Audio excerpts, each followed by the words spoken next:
Growing up in the city of Chicago, the church, a very large church, where I was privileged and honored to be part of youth programs from altar boys from 3rd and 4th grade in a parochial school. There was a chapel underneath the church, and that chapel was dedicated to a female saint.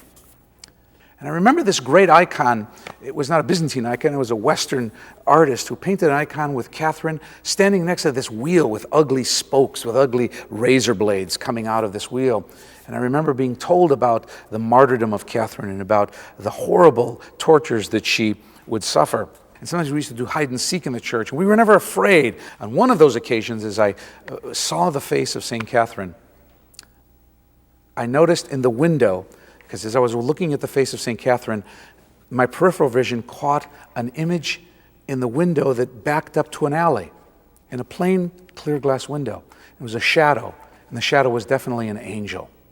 I knew right then and there that there was a message here. I was very young, I may have been in 7th grade.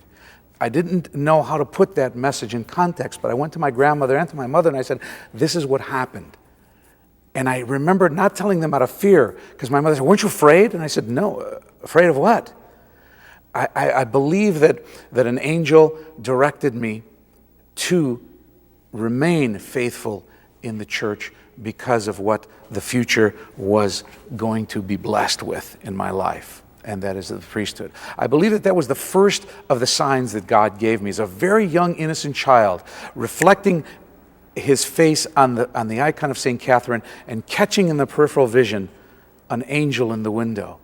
And as a very young man, I remember asking my grandmother, who is this Catherine?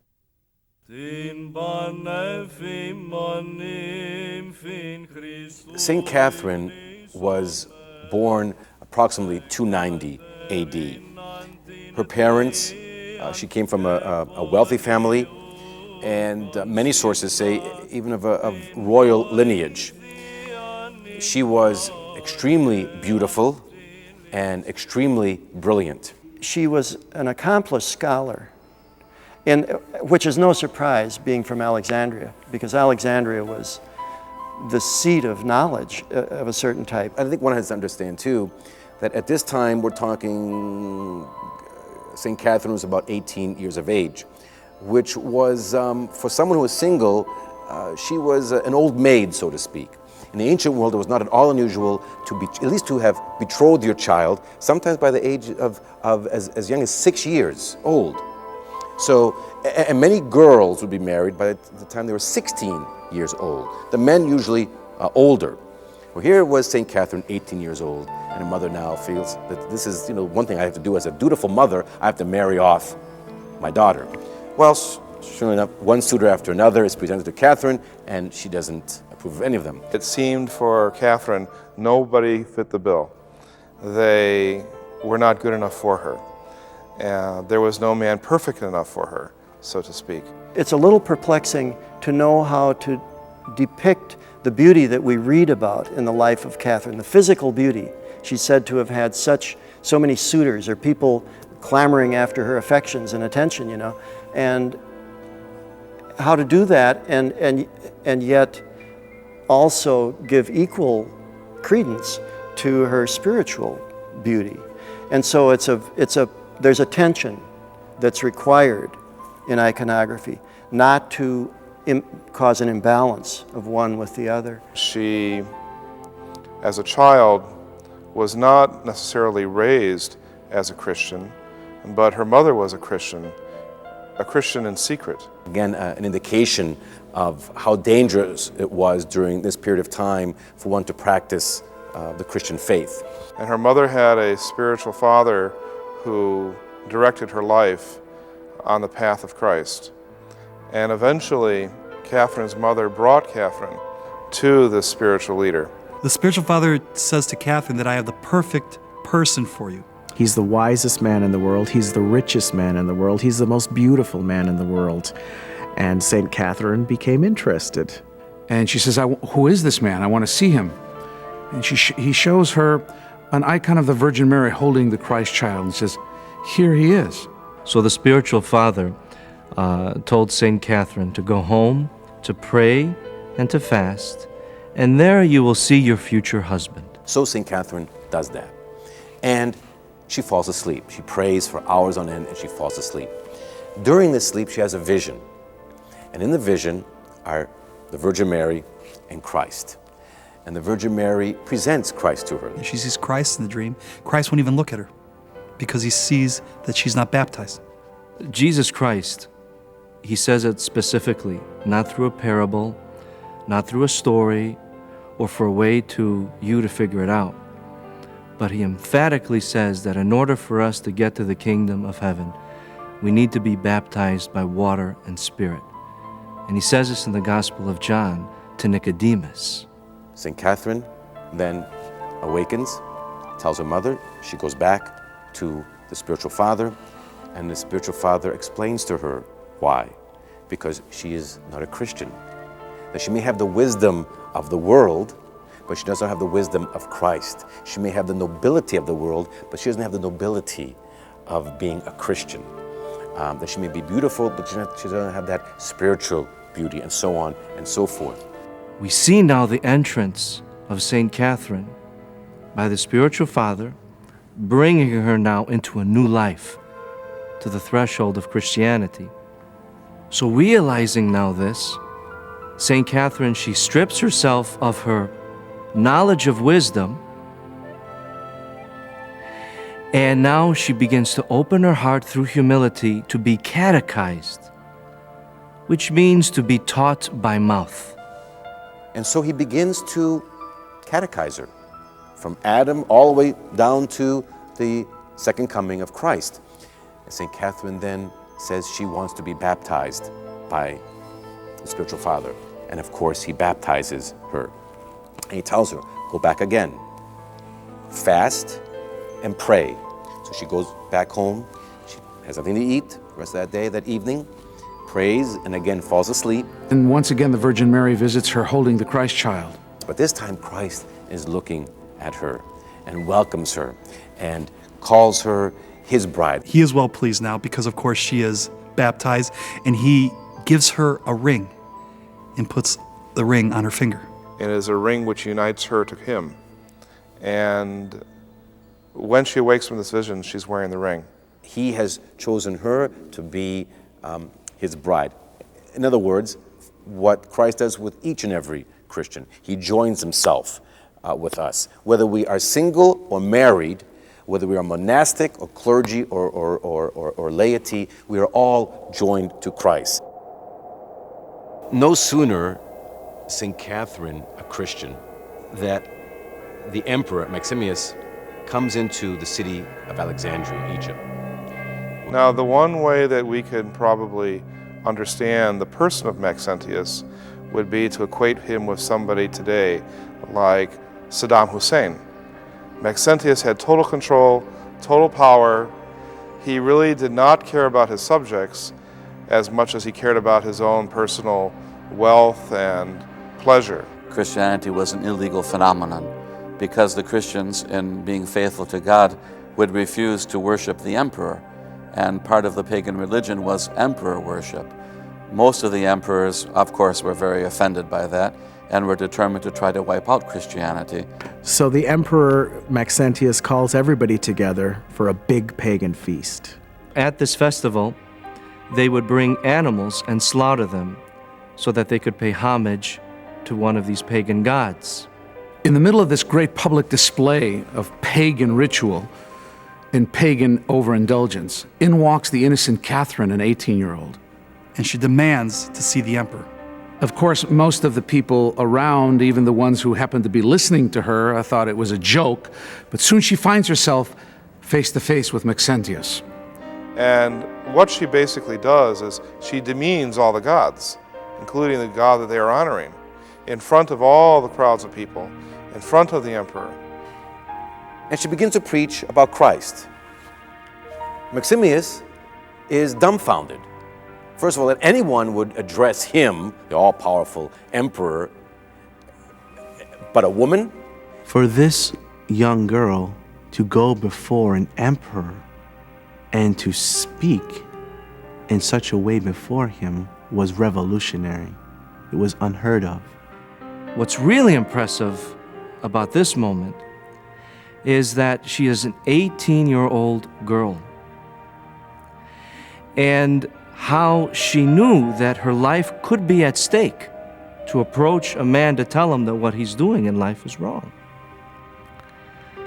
I think of our own teenagers sometimes who are afraid that when they go to McDonald's, they're afraid to do their cross as a witness to the people before they start eating. Of course, the emperor was in great shock. Well, he was dumbfounded. He can't believe that this 18-year-old girl would get up in front of everybody and embarrass him. The emperor decides to take this challenge and this attack to a creative level. He decides not simply to banish Catherine or to have her beheaded or thrown to the lions, but wants to make a public spectacle of her just as she made of him. So he decides that he will not debate with her, but he asks her if she'll return and debate with the great orators and philosophers of the time. And she agrees to do this. Maximius sends out a proclamation calling for the wisest of the philosophers to meet and to have this battle, this spiritual battle with Saint Catherine. He calls upon the entire community to come forth. Anyone who is a great orator, anyone who is into debate, anyone who can defend the gods, and whoever can quiet Catherine will be remembered by great wealth and will be remembered in the kingdom, so to speak. Yet, if they lose, death is their payment. Over 150 of the best philosophers of the time came to debate St. Catherine alone. As the spectacle began to ensue and the arena was filled and the theater was prepared, the greatest elder of all of these philosophers turns to the emperor and says, I don't want to upset him, but she's a woman. You know, it's going to be a piece of cake. So why have everyone else speak? I'll be the first to speak. I'll be the only one to speak. Let's get this over with. You have to realize that this type of debate that she was going to go against, these individuals were like the champions of debate. They were famous in the entire world, the entire known Roman Empire. She didn't know what she would say when she was to face the orators. And while she was within her cell, the Archangel Michael came to her and told her not to worry, that he would give to her the speech and the knowledge, the wisdom to say the right things. So indeed, the debate occurs between St. Catherine and the wisest of all the pagan philosophers. And she silences him. And to the amazement of all the other orators and to the amazement of Maxentius. What St. Catherine did was what pagan philosophers had already begun doing, was that they realized, the pagans themselves realized how silly the pagan gods sounded in their writings. And they began to, actually they'd already begun, the pagan philosophers, to allegorize a lot that was written about the gods, saying that, well, this particular god and what he did here, well, first of all, this god is not really a god, it's a human attribute, or a divine attribute. And so St. Catherine, being as wise as she was, extremely learned, brilliant, basically gave back to them what they themselves had already begun to do, and that was saying these gods really didn't exist. Well, that poor, wisest of the philosophers lost the debate. At this point, she's now defeated the greatest of them. And what happens is the emperor comes and he's calling everybody else. Go on, go on, go on, get in there, get in there. And basically the response was, well, you know, if she conquered the wisest of us, what's she going to do to us? So none of them dared to open their mouth. Now the emperor is totally enraged.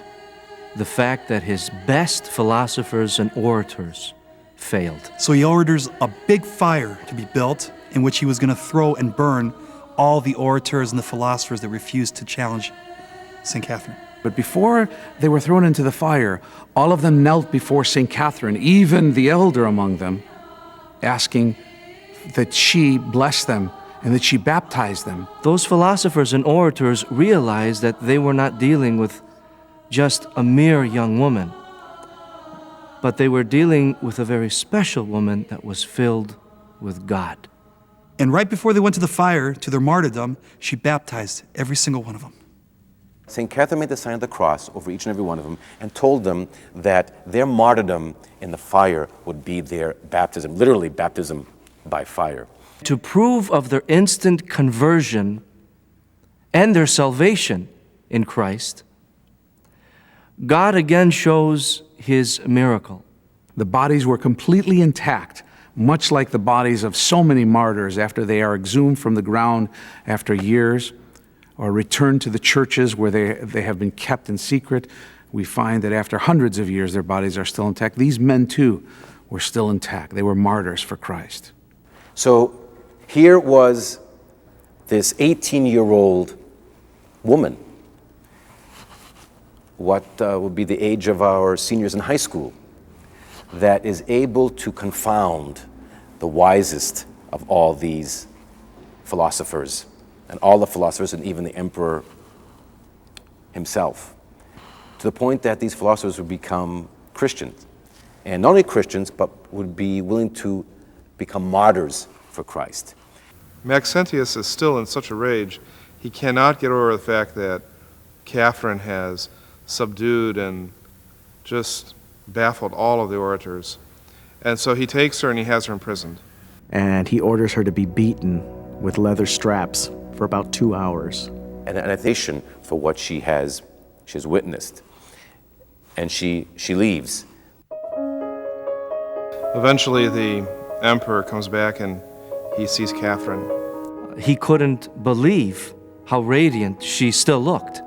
He didn't know that secretly a dove was coming down, sent by God, that was giving her sustenance, both the physical and the spiritual nourishment. So as the emperor is in her cell, he looks upon her and he tells her, he gives her one more chance, and he says that he will give her all the wealth of the kingdom and that he will allow her to live as a queen. All she has to do is deny Christ. I'm sure he knew of her also royal lineage. So in effect, they're saying, I will reinstate you back into your former worldly glory. And again, she rebuffs his temptation. At which point, one of his officials comes up and says, well, enough's enough. We have this wonderful torture machine that is made of 4 wheels, all joined together on a single axle. It was either rolled over people or they were strapped onto it. And of course, even to discuss it brings to mind the excruciating kind of physical torment that it would cause. That's why when you look at icons today, and many times icons of St. Catherine, you will see the instrument which was used in trying to procure her death. And you'll see an icon with the wheel there and the spokes. If the wheel is included in an icon, it usually simply symbolizes a very horrible form of torture and martyrdom. It has the same symbolic meaning that the cross does in icons. Martyr saints are usually shown holding a cross, and so one can almost immediately determine if the figure depicted in an icon is a martyr or was a martyr by the fact that they're holding a cross. And St. Catherine indeed is bound and placed in the middle of these two wheels. An angel of the Lord comes down, unbinds her, and destroys this wicked machine. And indeed, some of the unbelievers nearby are harmed. Some are even killed by the shattering of this torture machine. Again, the emperor sees that even this attempt fails. At this point, his wife comes in, Augusta, and reproaches her husband. He is in a rage that here he's got St. Catherine, a woman who's defied him. Now he's got his wife, another woman who's defying him. It's about all he can take. And this empress, his wife, is telling them that he's a fool. She's saying, look what you are doing. All these people accept Christ. Look what she has done. She has befuddled all of the orators. Your soldiers are becoming Christians. You should accept Christ too. At this point, the Empress Augusta proclaims that she too is a Christian. And so the emperor has his wife, Augusta, tortured and then beheaded. This is on the 23rd of November. That night, Porphyrius the general takes Augusta's body and buries it.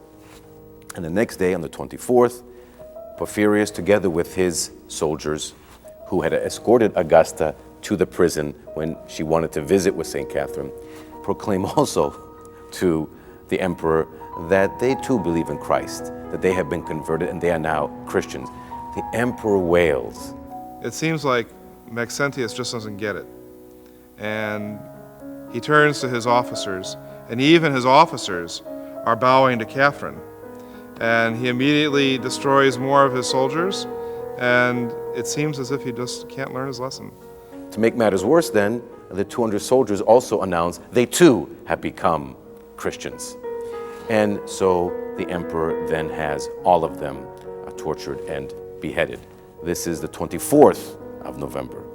And on the next day, St. Catherine is brought before him, and she too is beheaded. And that's on the 25th of November. Although buried in Alexandria, centuries later, a great monastery was founded at the base of Mount Sinai known as the Transfiguration of Christ Monastery. And a monk of the monastery had a vision that behind the monastery there was a hill, and on the other side of this hill was buried the relics of this great woman, this great Saint Catherine. And he went according to what his vision had told him, and he found her body there. No one knows how it got there. It's many miles away from Alexandria, and it's believed that obviously the angels moved the body there, and the body then was taken into the monastery, and the monastery was renamed. Anybody who visits the monastery receives a ring, and the ring symbolizes the eternity of Christ. It's a never-ending circle. It's like a wreath. It's a symbol of eternity. We are wed to this eternity when we embrace Christ through baptism. When we are baptized, we also enter into that realm of eternity that Catherine did, not only by her works and her lifestyle and her story, but also by the miracles that have been produced through the veneration of her relics since they were discovered.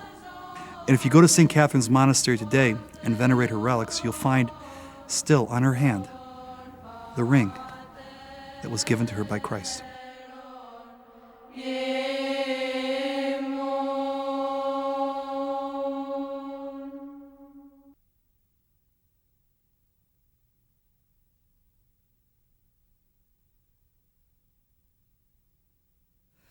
Din banefimonim fin Christuim nisomen, Ekaterinan tin Thean, ke poliuchon sinna, tin voithian imon, ke an dilipsin, Oti efimos elambros, τους κόμψους των ασεβών του πνεύματος τη μαχαίρα, και νίνος μαρτιστευθήσαμ, ετήτε πάση το μεγαέλε.